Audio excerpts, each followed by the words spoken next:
Hello hello, दिल को खोल लो तो कैसे हो मेरे छल्लो। स्वागत है आपका हमारे इस प्यारे से चैनल में जिसका नाम है चाहत के रंग मेरे संग। यहाँ हर कहानी में मिलेगा प्यार का एक नया ढंग, तो जुड़ जाइए मेरे संग। तो चलिए स्टार्ट करते हैं लव इन पावर प्ले का नेक्स्ट पार्ट 10।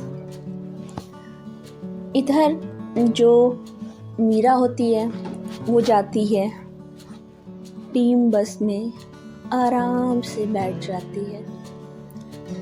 जो टीम के लोग होते हैं उसे देख के बहुत प्यार से मुस्कुरा रहे होते हैं, बहुत ज़्यादा ही। मीरा को समझ नहीं आ रहा होता कि ऐसा क्यों हो रहा है, लोग इस तरीके से मुस्कुरा क्यों रहे हैं, आखिरकार उसने ऐसा क्या कर दिया है। वो एक बार देखती है, सबके चेहरे पे एक अम्यूज एक्सप्रेशन होता है। हर कोई देख रहा होता है कि वाह, मीरा के चेहरे पे कितना ज़्यादा ही रिलैक्सेशन फील कर रही है वो। बट मीरा इस चीज़ को समझ ही नहीं पा रही थी, बिल्कुल भी नहीं। उधर जो रिया होती है वो आती है, कहती है हाय चैम, क्या चल रहा है। मीरा बहुत प्यार से कहती, क्या हुआ, आप लोग ऐसे क्यों देख रहे हो, मैंने क्या किया है।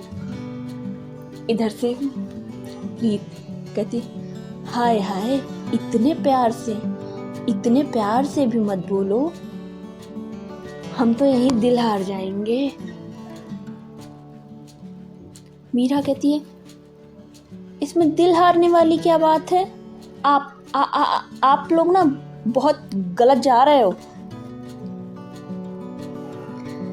तो उधर से जो साक्षी होती है वो कहती है, ओह हम गलत जा रहे हैं, मुझे लग रहा है अब हम सही जा रहे हैं, इससे पहले हम गलत जा रहे थे। मीरा कहती, क्या है, आप लोग हमेशा ऐसे क्यों करते हो, आपको समझ नहीं आता है कि आप लोग मुझे परेशान कर रहे होते हो। तो सारे लोग हंस देते हैं, कहते हैं अरे नहीं बाबा, ऐसी बात नहीं है, हम परेशान क्यों करेंगे तुम्हें, बताओ अगर तुम्हारी कोई गलती नहीं होगी तो कहती, मैंने गलत क्या किया है, क्या माफ़ी मांगना गलत है। सारे उसको बड़े प्यार से मुंडी ला के कहते हैं नहीं, बिल्कुल नहीं, वो भी इतने गार्डन में एरिया में इतने प्यार से इतने लोगों ने देखा, तुम्हें नहीं लगता है कि अगर ये किसी ने रिकॉर्ड कर लिया होगा और कल गलती से नेट पे चला गया तो क्या होगा। वो एकदम सर पे अपना हाथ रखी थी, ओ तेरी, ये तो मैंने सोचा ही नहीं। उधर से राधिका जो अभी बहुत प्यार से सुन रही थी वो कहती है, हाय, कल ना एक बहुत प्यारी सी हेडलाइंस आती है, तकरार के बीच प्यार, नहीं प्यार के बीच तकरार। कहती व्हाट डू यू मीन भाई, प्यार के बीच तकरार के बीच प्यार, मतलब क्या इसका। कहती वही जो कल की हेडलाइंस होने वाली है। नहीं, इससे ज़्यादा सही मुझे लगता है दूसरी होगी। तो क्या कल, कहती कल तो कोई मैच भी नहीं है, कल क्यों बोल रहे हो। कहते सॉरी, मतलब अगला जो मैच होने वाला होगा, अब तो हम लोग का एक ही बाकी है, टेस्ट मैच। कहती यार आप ना देखो ऐसे मत चलो। कहती नहीं, मैं अभी हेडलाइंस पे फोकस करो, कल का हेडलाइंस होगा। मीरा के प्यार में पागल हुई एमी, नहीं यार अभी प्यार कैसे हो सकता है। कहती अरे ये प्यार कहाँ से आ गया, आप लोग कहाँ से कहाँ लेके जा रहे हो। तो कहती क्या होगा बताओ तुम्हारे हिसाब से। कहती कुछ नहीं होगा, अगर कुछ हुआ तो मैं मीडिया से बात कर लूँगी। कहती ठीक है देखते हैं। तो यहाँ पे ये लोग चले जाते हैं। अब ये लोग, चूँकि आज इन लोगों का ऑफ डे होता है, तो ये लोग गए होते हैं घूमने के लिए। तो इन लोगों ने एक ऐसा मतलब थोड़ा एरिया ढूंढा होता है जहाँ ज़्यादा जो पब्लिक प्लेस ना हो, ताकि इन्हें कोई जाने नहीं, और नेचर के बीच का एरिया हो, मतलब जहाँ पे इन्हें कहते हैं ना शांति मिले, इनका मन जो हो वो शांत हो। तो वो जाते हैं उस एरिया में, और वो जो जगह होती है ना वो बहुत प्यारी होती है। मतलब ये कोई आप कह सकते हो पर्टिकुलर डेस्टिनेशन नहीं होती है, आप हर किसी के शहर के बाहर या शहर के आसपास एक ऐसा एरिया होता है जो आपको बहुत शांति प्रदान करता है और बहुत प्यारी जगह होती है। वहाँ पे बहुत सारे पेड़ों के बीच में एक छोटा सा तालाब होता है और वहाँ पे झरने भी होते हैं और बहुत प्रिटी लग रहे होते हैं। आप उस जगह पे जाओ तो आपको देख करके लगेगा कि नहीं, आप यहाँ पे अपनी शायद ज़िंदगी बिता सकते हो। बहुत खूबसूरत जगह होता है। वहाँ पे कोई ज़्यादा जंगली जानवर वगैरह नहीं होते हैं।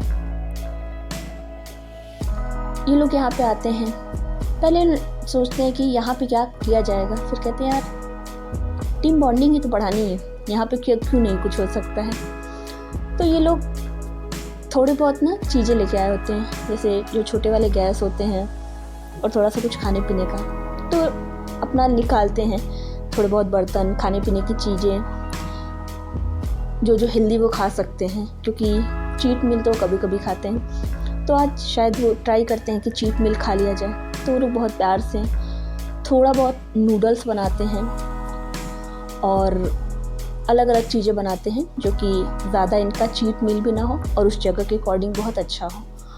और बहुत प्यार से वहाँ पे हल्की हल्की ठंड भी लग रही होती है, बहुत अच्छी हवाएं चल रही होती हैं। तो वो लोग बहुत प्यार से हल्का मतलब शॉल वगैरह लेके आए होते हैं, सब ओढ़ लेते हैं। ये एक्चुअली प्लान नहीं होता है, प्लान कहीं और होता है जाने का, बट कहते हैं ना कि कभी कभी अनप्लान चीज़ें बहुत अच्छी हो जाती है प्लान से। ये वही होता है। वहाँ पे सारे लोग ना बहुत खूबसूरत दृश्य जो होते हैं उसको निहार रहे होते हैं।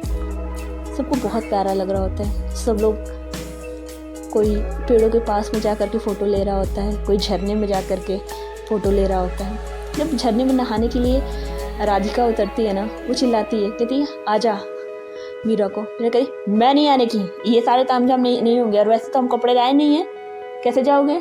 तो कहती अरे मेरी माँ, हम लोग लाए हैं, टी शर्ट वगैरह लाए। कहती हाँ तो सिर्फ टी शर्ट ही पहन के जाएंगे। कहती यार तुम कितना बोलती हो यार, आना है तो आओ, नहीं आना तो भाड़ में जाओ। कहती मैं नहीं आने की, मैं ऐसे ही ठीक हूँ। राधिका भी पहले जोश में तो कूद जाती है, फिर उसको देख करके एक दो और टीम के मेंबर आ जाते हैं और वो लोग बहुत नहा रहे होते हैं, मस्ती कर रहे होते हैं, पानी फेंक रहे होते हैं एंड इट्स लुकिंग फैबुलस। बाकी जो टीम के मेंबर होते हैं वहीं आसपास जो थोड़ा पत्थर जैसा एरिया निकला होता है वहाँ बैठे होते हैं। कोई हल्का हल्का वहीं पे पेड़ की टहनियाँ लेके हल्का हल्का मार रहा होता है कि चोट ना लगे, कोई थोड़े बहुत पत्ते निकाल के मार रहा होता है, बहुत प्यार से खेल रहे होते हैं। यहाँ जो मीरा होती है वो सिर्फ मुस्कुरा रही होती है। मीरा का चेहरा अब भी वैसे शांत, आंखें उसकी स्थिर, उसके चेहरे पे बहुत छोटी सी बहुत प्यारी सी स्माइल बहुत खूबसूरत लग रही होती है। मीरा उन दो लोगों को देख के हंस भी रही होती है और वो कहीं और भी होती है।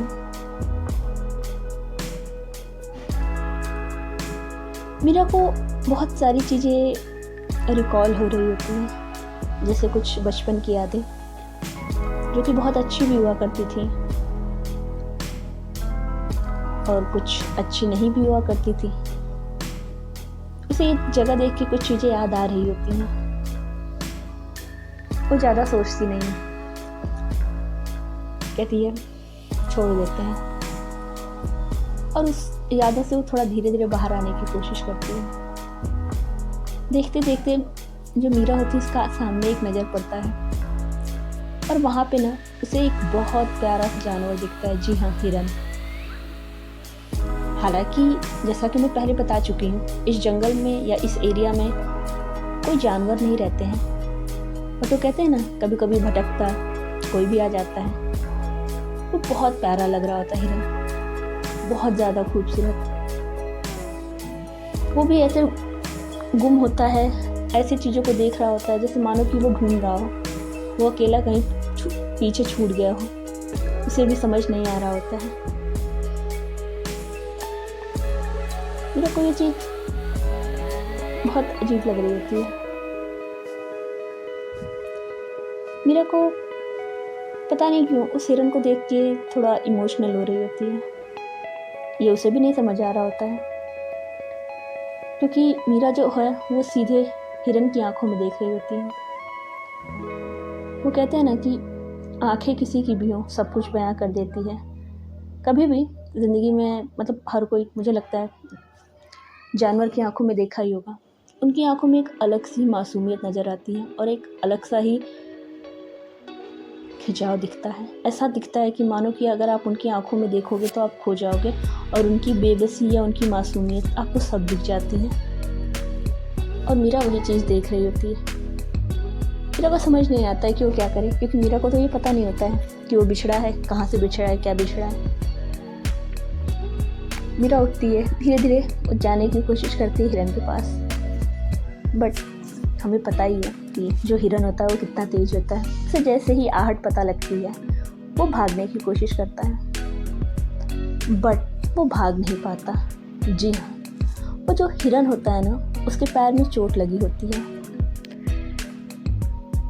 मीरा देखती है, जाती है उसके सामने और बहुत प्यार से उसके पैरों को देखती है। उसके पैरों में चोट होता है।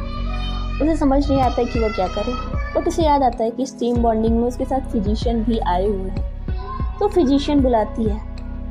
हालांकि जो फिजिशियन होते हैं वो वेट डॉक्टर तो नहीं होते हैं, बट हाँ कुछ लोगों को थोड़ी जानकारी तो होती है। तो वो जो फिजिशियन होते हैं अपने किसी फ्रेंड को कॉल करते हैं, बात करते हैं, बाकी वो लोग वहाँ पर उसका ट्रीटमेंट कर देते हैं।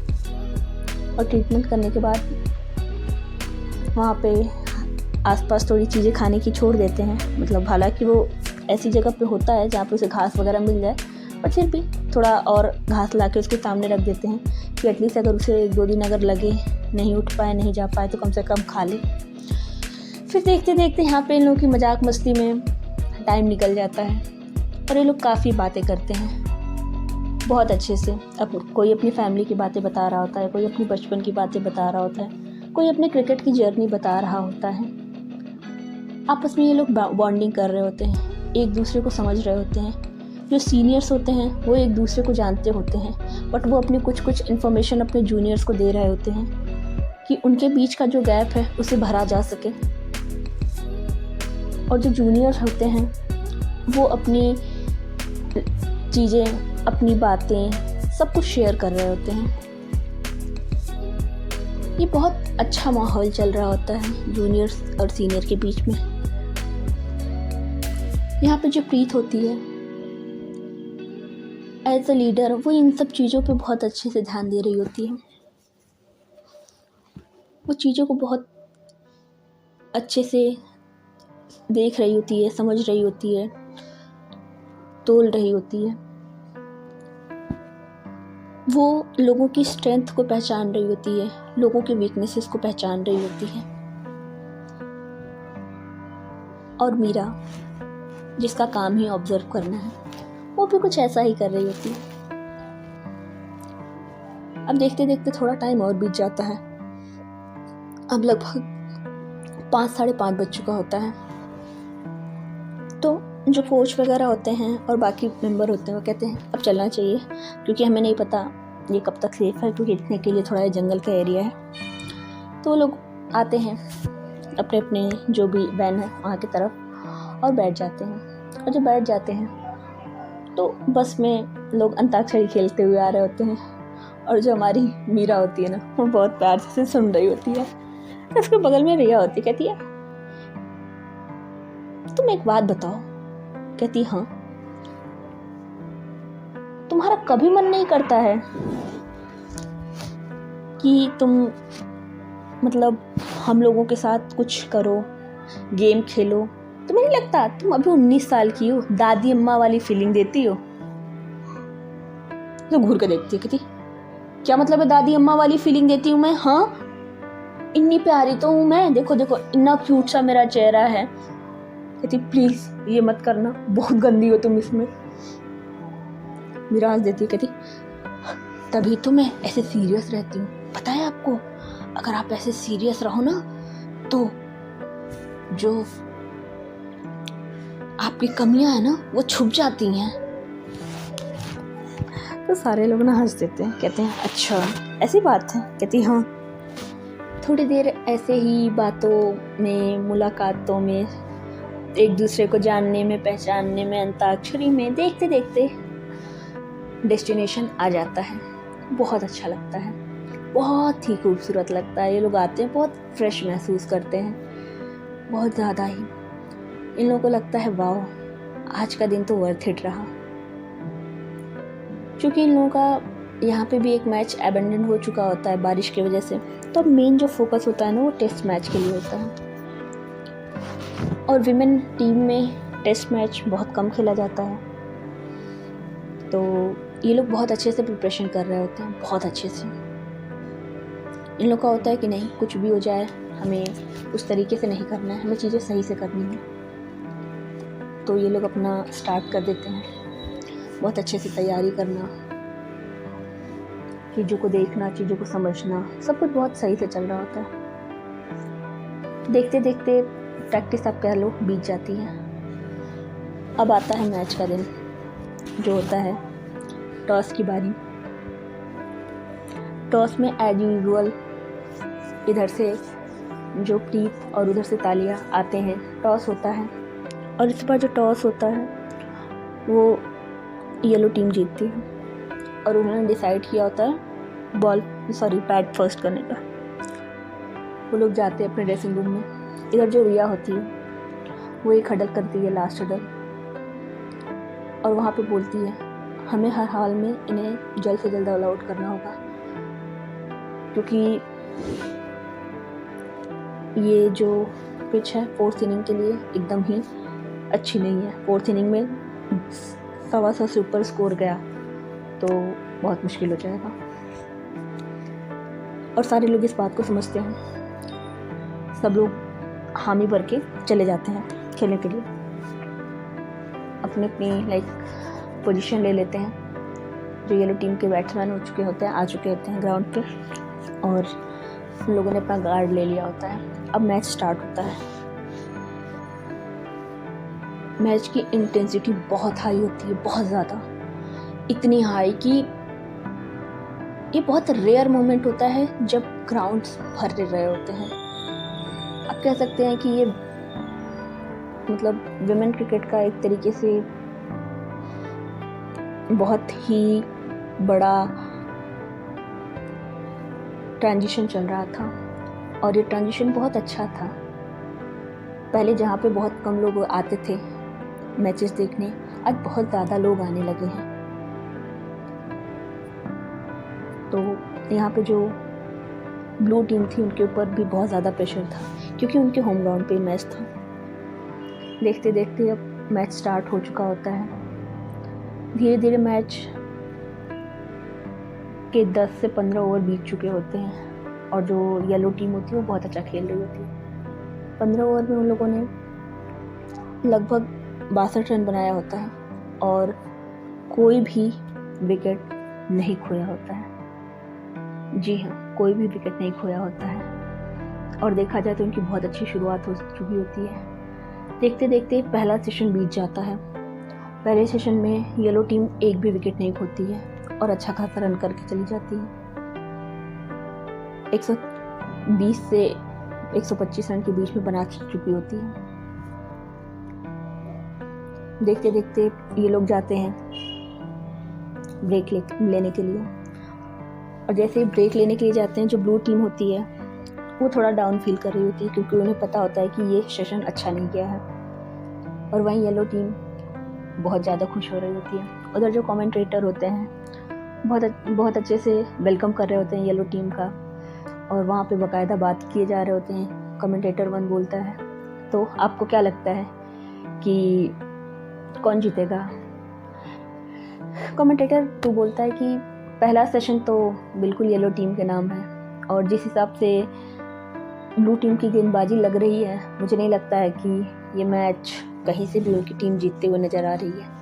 बट हू नोज़, पहला सेशन है, होपफुली सेकेंड सेशन में अच्छा करें। कहते हैं हाँ, देखते हैं। देखते देखते ये लोग आते हैं, इन लोगों का ब्रेक होता है, थोड़ा बहुत उसमें लंच वगैरह जो भी करना होता है करते हैं।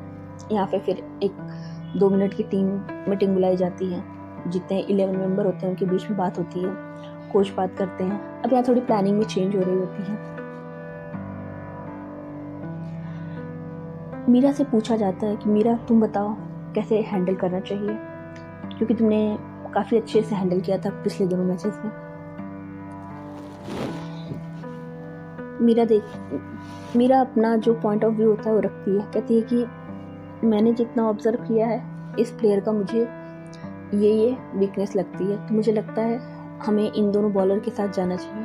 और यहाँ पे जो मीरा बॉलर सजेशन दे रही थी वो एक स्पिनर और एक फास्ट बॉलर के साथ जा रही थी, बट जो वहाँ पे कोच थे वो दोनों फास्ट बॉलर के साथ जाना चाह रहे थे तुरंत ब्रेक के बाद। थोड़ी सी यहाँ पे आप कह सकते हो कोच और मीरा के बीच में बहस होती है। बहस इन द सेंस आप कहते हो ना कि उन्हें पता है कि उनके अकॉर्डिंग क्या सही है, मीरा को लगता है कि नहीं मेरे अकॉर्डिंग ये सही है। यहाँ पे जो प्रीत होती है बहुत अच्छे से बात करती है, बात समझती है, और प्रीत मीरा को कहती है ठीक है तुम जाओ। जो प्रीत है वो बात करती है कोच से। कोच कहते हैं देखो I know she have done better in previous both game, but she needs to understand कि हमें अभी यहाँ पे कहाँ फोकस करना है। और मुझे लगता है कि सेकेंड सेशन हमें दोनों फास्ट बॉलर के साथ ही जाना चाहिए। जो प्रीत होती है कहती है sir you are right, but हमें एक चांस उसे देना चाहिए। आपको नहीं लगता है इतने के लिए वो नहीं है, तो हमें उसका भी भरोसा जीतना पड़ेगा। और क्या पता सर एक बार हम उसके स्ट्रैटेजी से जाएं, एक विकेट मिल जाए। तो कुछ कहते हैं आई नो हो सकता है, मैं मना नहीं कर रहा हूँ, एक विकेट मिल सकता है, लेकिन फिर भी मुझे लगता है कि ये स्ट्रैटेजी नहीं सही है। अभी तुम्हें पता है कि बॉल थोड़ी पुरानी हो चुकी है, अभी मतलब जो बॉल इतनी ज़्यादा टर्न नहीं होगी, इतना ज़्यादा उन्हें ग्रिप वगैरह नहीं मिलेगा बॉल पे, तो बहुत अच्छे से खेल जाएंगे स्पिन। और सामने देख रही हो जो ये वाली बैट्समैन है वो स्पिन कितना अच्छा खेलती है। कहती है यस सर मैं समझ रही हूँ, बट एक बार ट्राई ले लेते हैं, क्योंकि सच्चाई है कि हमारे फास्ट बॉलर भी बहुत पिटे हैं। तो कुछ कहते हैं ठीक है देख लो, क्योंकि हमें एक विकेट तो एट एनी कॉस्ट चाहिए। कहती ठीक है। फिर देखते देखते जो दूसरा सेशन होता है स्टार्ट होता है। जो मीरा होती है उसको बुलाया जाता है, वो आती है प्रीत के पास और प्रीत उससे पूछती है कि अभी बताओ मुझे क्या करना चाहिए, तुम्हें जो लग रहा है विदाउट एनी हेजिटेशन, तुम्हें जो फील्ड लगवानी है बताओ मुझे, जहाँ पे जो बॉलर अभी किसके साथ मैं शुरू कराऊँ सब मुझे बताओ, मुझे तुम प्लान दो। ऑनेस्टली स्पीकिंग अभी मुझे नहीं समझ आ रहा है, ठीक है, क्योंकि मुझे लग रहा है कि मेरे अकॉर्डिंग ये सही है और कोच के अकॉर्डिंग लगा था, बट हम पिछले सेशन में कोई विकेट नहीं मिला है। इस सेशन में भी अगर हम विकेट ले गए या फिर हमें बहुत बाद में जाके विकेट मिला तो वो हमारे लिए शायद सही ना हो, so please let me know. तो जो मीरा होती है अपने सारे आउटपुट देती है, फील्डिंग वगैरह वही सेट करती है उसको बोल करके, और उसके बाद स्टार्ट होता है। देखते देखते 10 ओवर निकल जाते हैं और अब भी कोई विकेट नहीं गिरा होता है। अभी तक जो स्कोर 120 से 130 होता है। सही बात है कि जो स्पिनर होते हैं उनके आने से जो स्कोर रेट होता है वो काफ़ी बढ़ चुका होता है। 10 ओवर में 55 रन और जुड़ चुके होते हैं, तो अब जो टोटल स्कोर हो चुका होता है 160। अब किसी को समझ नहीं आ रहा होता है। उधर जो कोच सर होते हैं वो एकदम चिढ़े जा रहे होते हैं, उन्हें गुस्सा आ रहा होता है, बट वो अपने आप को भी थोड़ा शांत करने की कोशिश कर रहे होते हैं, क्योंकि उन्हें भी पता होता है कि सामने मीरा भी क्या चाहती है। फिर मीरा आती है, मीरा कहती है एक काम करें। रिया कहती है हाँ बोलो,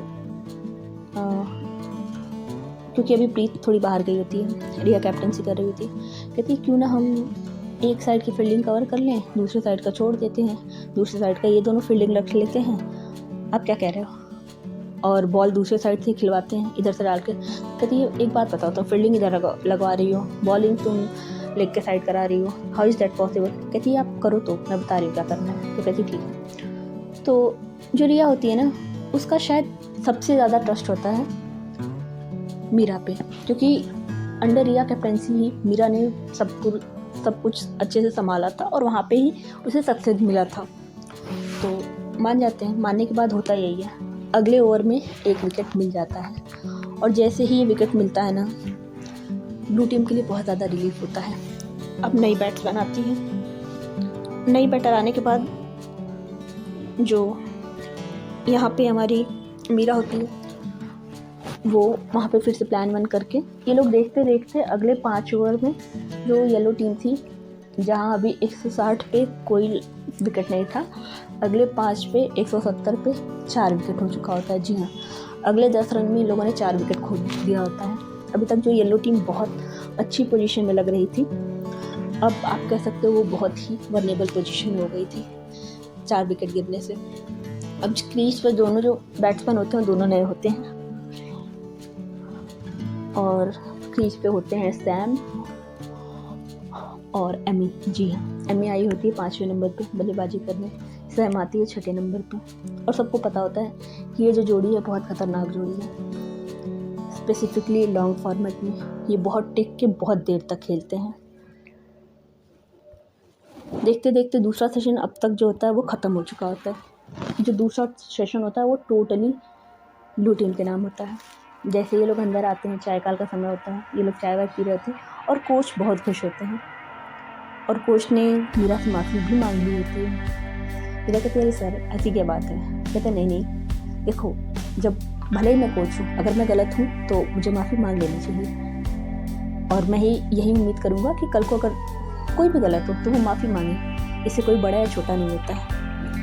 लोग बहुत खुश हो जाते हैं। देखते देखते चाय-काल का समय समाप्त होता है। तीसरे सेशन की बारी आती है। मेन बैटल यहाँ से शुरू होता है क्योंकि यहाँ पे क्रीज पे होती है एमी और सामने ब्लू टीम की गेंदबाजी। अब जैसे ही थर्ड सेशन स्टार्ट होता है, एमी बॉल को डिफेंड करना स्टार्ट करती है। वो शॉट खेली नहीं रही होती है। इधर मीरा जो कि कभी स्लेज नहीं करती होती है, वो पीछे से आवाज़ दे रही होती है। इधर से स्लेज स्टार्ट हो जाता है क्योंकि एमी बहुत धीरे धीरे खेल रही होती है। इधर से एक बंदा स्लेज करता है, बहन मंदिर बना लेते यहीं पे, इतना देर तक रहना है, रन कब बनाएगा?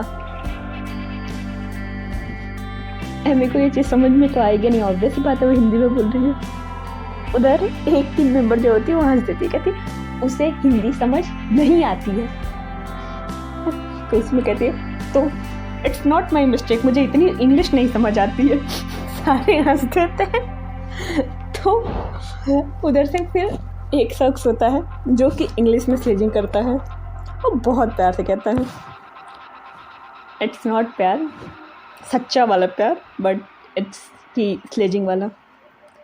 हे mate, you have been here forever, planning to retire और स्कोर सम रन्स टू।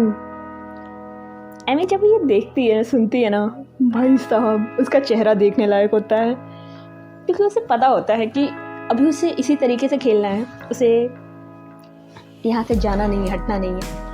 देखते देखते थोड़ा और बस टाइम बीतता है। एमी अभी बहुत प्यार से, बहुत सलीके से खेल रही होती है। एमी के मन में ये होता है कि नहीं, ये वाला जो सेशन है उसको अच्छे से निकाल देना है। अब देखते देखते इधर 5 से 10 ओवर और हो जाते हैं। एमी को लग रहा होता है जैसे ऐसा कोई एकदम फ़र्क ही नहीं पड़ रहा है। उधर से तब तक एक और आता है स्लेज।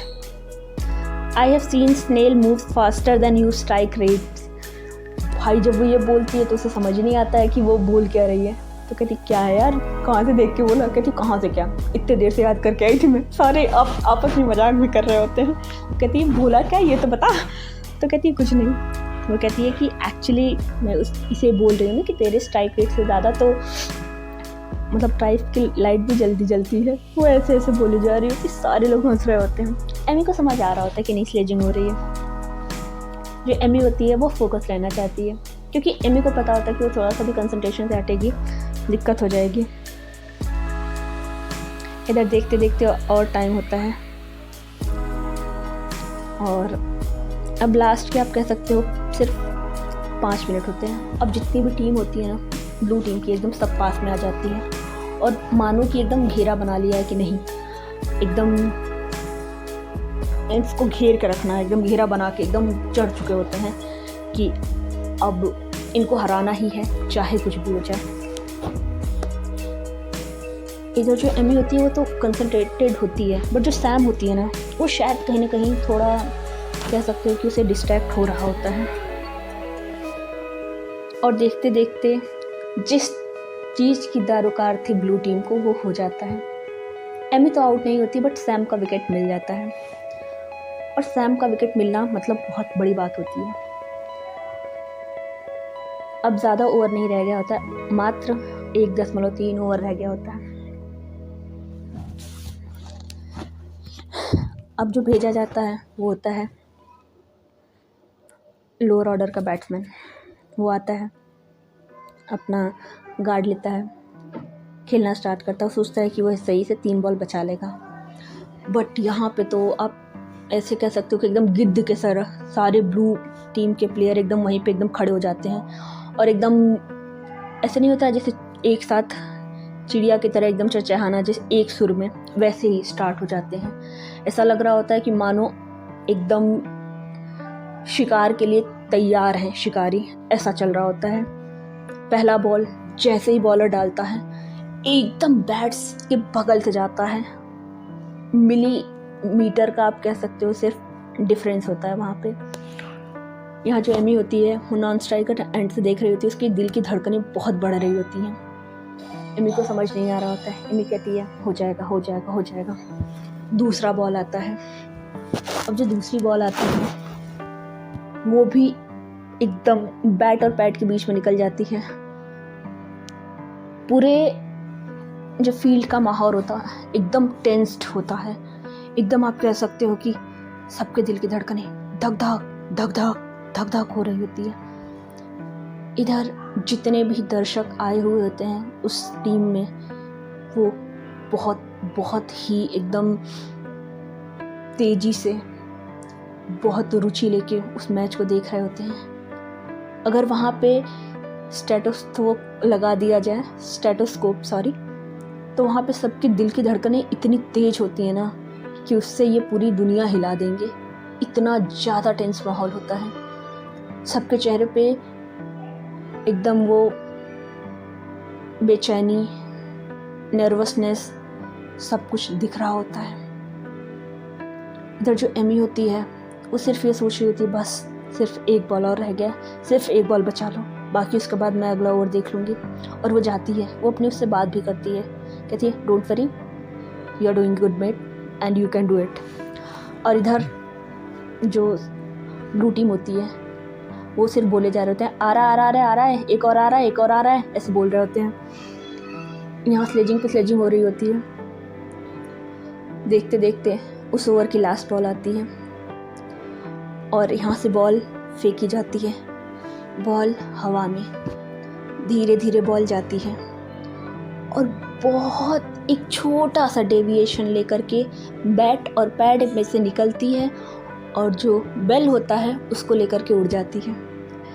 और जैसे ही बेल गिरता है वहाँ पे पूरी जो ब्लू टीम होती है एक साथ चीयर अप करती है और एमी का चेहरा पूरी तरीके से डिसअपॉइंटेड होता है। एमी को बहुत गुस्सा आता है क्योंकि इसने और सैम ने एक बहुत अच्छा पार्टनरशिप लगा दिया था और एक ठहराव भी दे दिया था। बस वो ये नहीं चाह रही थी, वो चाह रही थी सिर्फ एक ही विकेट जाए। अब देखते देखते अब लास्ट ओवर आने वाला होता है और जो एमी होती है ना वो फुल फोकस्ड होती है, वो अपने इस विकेट को हटाती है, बहुत फोकस से वो खेले जा रही होती है। इधर जो हमारी मीरा होती है लास्ट के कुछ ओवर से उसका जो फोकस होता है वो सिर्फ और सिर्फ एमी होती है। मीरा उसे बहुत प्यार से देख रही होती है, बहुत खूबसूरती से। मीरा को बहुत बुरा लगा होता है, एक्चुअली उसका दिल में चुभा होता है जब उसने एमी का वो सैड एक्सप्रेशन देखती है। कहते हैं ना कि अगर आप प्लेयर होते हो, इवन नॉट प्लेयर, फिर भी अगर आप एक फ़ैन भी होते हो और ऐसा मोमेंट देखते हो तो थोड़ा तो लगता है। हाँ, हालांकि वो ओपोनेंट है, उसको खुश होना चाहिए, बट कंपटीशन फेयरनेस अपनी जगह है, बट अपने दिल के जज्बात अपने एक जगह हैं। यही चीज़ होता है। देखते देखते आखिरी ओवर बहुत अच्छे से खेल जाती है एमी और आज का जो सेशन होता है वो ख़त्म होता है। और अभी तक का जो टोटल स्कोर हुआ होता है वो बन चुका होता है 199 पे 7 विकेट। जी हाँ, पहला सेशन पूरा का पूरा जो था वो गया था हमारे येलो टीम के नाम। उसके बाद के जो दोनों सेशन हैं वो ब्लू टीम ने लिया था, और जो ब्लू टीम का मोरल था वो बहुत ज़्यादा हाई था। इधर जो एमी थी वो सिर्फ जा रही थी। एमी के चेहरे का जो टेंशन था वो सब कुछ बता रहा था। मीरा को ये चीज़ देखा नहीं जाता। मीरा जाती है और कहती है, बोला था मैंने चैलेंज हार जाओगे। एमी सिर्फ देखती है और कहती है, मैच ख़त्म नहीं हुआ है अभी। और जब ये ऐसे बोलती है ना, एमी के चेहरे पे हल्की सी ना स्मर्क वाली स्माइल आती है, आप कह सकते हो। मीरा चली जाती है वहाँ से। शायद मीरा का काम भी हो चुका होता है और एमी भी समझ गई होती है। सच्चाई ये होती है कि मीरा को हराना होता है, बट एमी जिस कॉन्फिडेंस से खेलेगी उस कॉन्फिडेंस को हराना होता था। ये नहीं कि उसे नीचा गिराना था, नहीं। ये नहीं कि जब वो लोअर पॉइंट पे है तब उसको मात दे, नहीं। उसको तब उसे मात देनी है जब वो अपने पीक पे ही हो, और तभी वो मात देगी जब सामने वाली टीम ने भी अच्छा परफॉर्मेंस किया होगा। खैर, आज का एपिसोड यहीं तक रखते हैं। होपफुली आपको ये एपिसोड्स पसंद आ रहे होंगे। अगर आ रहे हैं तो बहुत अच्छी बात है। एंड एक बात और बोलना है जो कि मैं बोली जा रही हूँ, और वो यही है कि ज़िंदगी जैसी चल रही है चलने दीजिए।